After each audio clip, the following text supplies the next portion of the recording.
This is a chart that reviews the journeys of Joseph Smith and others to Missouri in the 1830s. Today we're going to be looking at 1837, the journey of Joseph Smith and Hyrum to Missouri in the end of that year, and some of the things that they experienced during that time. So they're going to have this journey in the fall of 1837. Little background for that: in 1835, the First Presidency was organized with 4 in the First Presidency and 12 in the Quorum of the 12. A year later, they had the dedication of the Kirtland Temple. Sections 109 and 110 were given, and in January, section 137 of the Doctrine and Covenants was given. So it's been a tremendous year in 1836. And now a year later, in July, the 3rd and 4th of July, the leaders of the church in Missouri had been up to the dedication in Kirtland and have returned to Missouri and are excited to settle far west. And this is a letter from W.W. Phelps writing back to Kirtland, letting them know what happened on the 3rd of July. There was a great and glorious day in far west. More than 1,500 saints assembled. And at 8:30 a.m., after a prayer, singing, and an address, proceeded to break the ground for the Lord's house. The day was beautiful. The Spirit of the Lord was with us. A cellar for this great edifice, 110 feet long, 80 feet broad, was nearly finished. So on the 3rd of July, they got excited to have a temple in the middle of their city.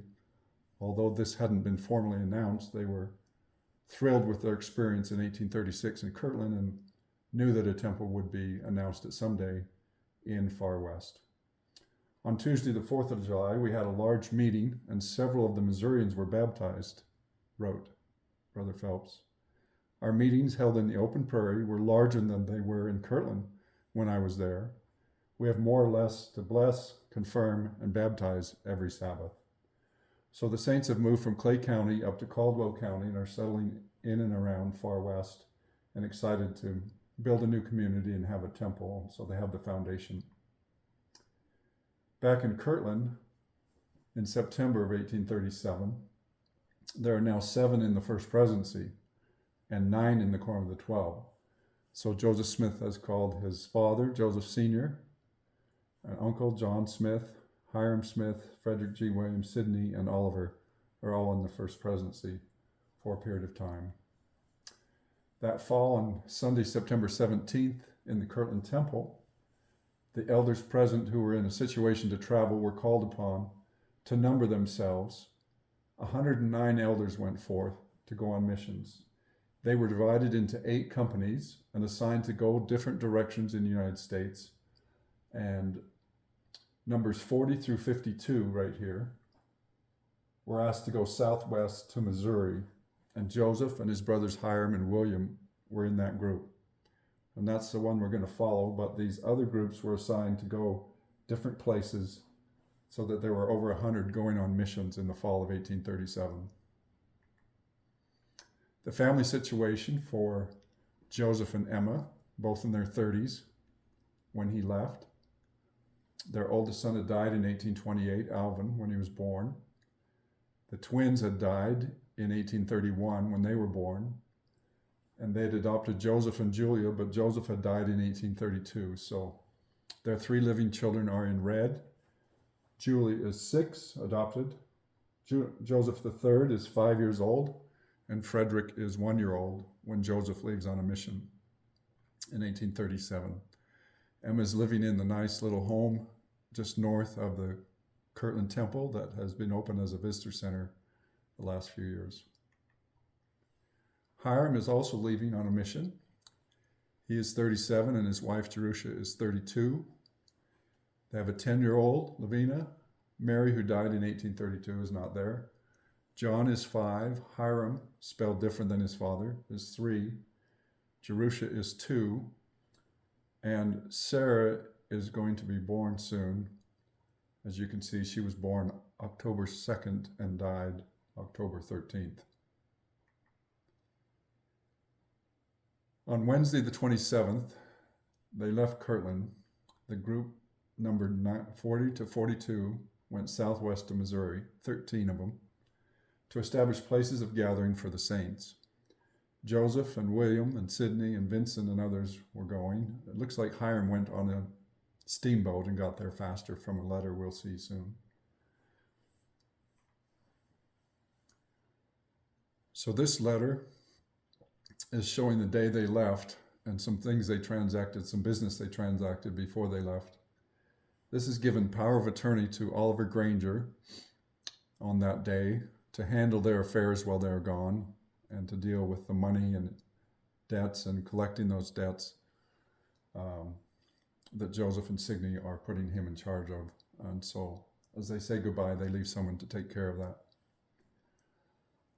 Joseph's brother William is 26 and his wife Caroline is 23 as they leave on a mission. They were married on Valentine's Day in 1833 and they have 2 children.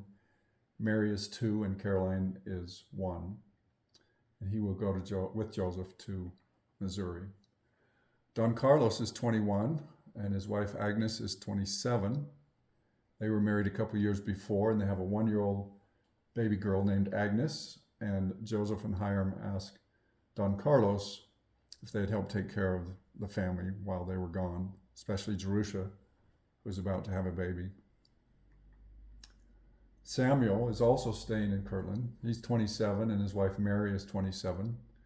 They were married in 1834 and have 2 children, Susanna 2 and Mary 6 months. So these are young married men and women in the Smith family. And Samuel and Don Carlos are staying behind to help care for the families. Samuel will be the one that writes about Hyrum's death. So they have traveled halfway by the 12th of October, and they're on the banks of the Wabash River in a town of about 1,100 people. They've gone from Kirtland over to Cleveland and down to Columbus, Ohio, and over to Indianapolis, and finally over here, halfway on their journey in Indiana. It's at this place that Joseph receives a letter about the death of Hyrum's wife. So this is him writing. My brother Hyrum Smith's wife, Jerusha Smith, died on the 13th of October while I was at Terre Haute, Indiana, and her husband was at Far West, so he must have gone on a steamboat. She left 5 small children and numerous relatives to mourn her loss, severely felt by all. She said to one of her tender offspring when she was on her dying bed, "Tell your father when he comes that the Lord has taken your mother home and left you for him to take care of." She died in full assurance of a part in the first resurrection. So this is a sad day in church history with Hyrum and Joseph and William on a mission, but a letter gets to him to let him know what's happened, and he will continue on and let Hyrum know what has happened. So they will finish the last 17 days, about 25 miles a day, going through Hannibal, Missouri. Moberly wasn't there, but Huntsville was, and on over to Far West. Down south, you can see Fayette, Missouri, Boonville, and Columbia, and Jefferson City. But they are staying up on the National Road, making decent time on stagecoach. The saints in Missouri also needed to sustain the changes in church leadership that had happened in Kirtland, and the dissenters living there also needed to be called to account. So later in September, Joseph and Hyrum and a few other leaders traveled to Missouri to hold another conference. In this Missouri conference, Hyrum was sustained as a member of the First Presidency in the place of Frederick G. Williams, and Hyrum Smith served in the presidency from that point forward. So this is November 6, 1837, on a Monday, and this is from the Joseph Smith papers. They're having a meeting with the presidency, and you can see there's clerks and different people. These are the leaders from Missouri: John Corrill, Isaac Morley, W. Phelps, John Whitmer, and Edward Partridge. And Oliver Cowdery is the clerk, and W. Phelps is president there. So as you look at this, you can see what is happening on Tuesday, the next day, November 7th. Joseph is sustained as the first president of the whole church. And then President Smith nominated Sidney Rigdon to be his counselor, who was unanimously chosen. He then nominated Frederick G. Williams to be his counselor, but it was objected to by Lyman White. So then a discussion took place about why Frederick G. Williams should not be in the first presidency. David Whitmer spoke, Elder Marsh spoke, Thomas Grover, and President Rigdon then nominated Hyrum Smith to take Frederick G. Williams' place. So there were reasons given why he should not serve. And then they continued. Caleb Baldwin spoke, Seymour Brunson, Elisha H. Grove spoke, and others. And then the organization was taking place. Here's some notes in the record of that meeting where George M. Hinkle was nominated, but was objected to by Elder James Emmett because he was too noisy, which seems interesting for a reason. We know that George Hinkle will eventually betray Joseph Smith. King Follett objected because of his military office, and others because he was a merchant. So there were sustaining votes taken, and also those who objected and reasons for their objection. The 12 were then listed in 1837 and sustained. So there are, at this point, 6 in the first presidency in November, and 2, 4, 6, 8, 9 in the 12. So as you continue in that meeting, Bishop Partridge and Isaac Morley and others were organized. Isaac Morley is the patriarch of the branch. He was ordained to the office of patriarch at the hands of Joseph Smith and Sidney and Hyrum, the first presidency. And then they dedicated the land for the gathering of the saints. So that's in Nauvoo in November. Or not in Nauvoo, in far west Missouri. A few days later, November 10th, at a meeting, they voted that the town should be enlarged to be 2 miles square. And others were called to preach, and 23 said that they would go on missions from far west. So the organization is taking place, and on November 13th, Joseph and Hyrum and William and 11 others went from far west down to Richmond to the steamboat just south of Richmond on the Missouri River. And they had to wait 10 days for the steamboat Kansas to get fixed and ready to go. So I'm sure that Hyrum's anxious to get home to his family and with the loss of his wonderful wife. But they are going to get there as fast as they can and just have to wait for the steamboat. Once they get on the steamboat, they follow the Missouri River down to Jefferson City and then on to St. Louis and St. Charles. It'll take them about 5 days, stopping 22 times at the cities along the river for people to load and unload. So they're on their way home, the quickest way they can get there. They will then transfer to a steamboat on the Mississippi and go 180 to 200 miles south to get to Cairo, where the Ohio River joins the Mississippi. From this point, to get back to where they'll get on out of the Ohio River, they've gone on the Missouri River here, down to the Ohio River, and then on up the Ohio River for many days to get to that far side. That's near Kirtland. So about 1,500 miles on a steamboat in 15 days. So you can see they're averaging about 100 miles a day. And this is the quickest way to get back and forth from Kirtland, and they have done it several times over the years.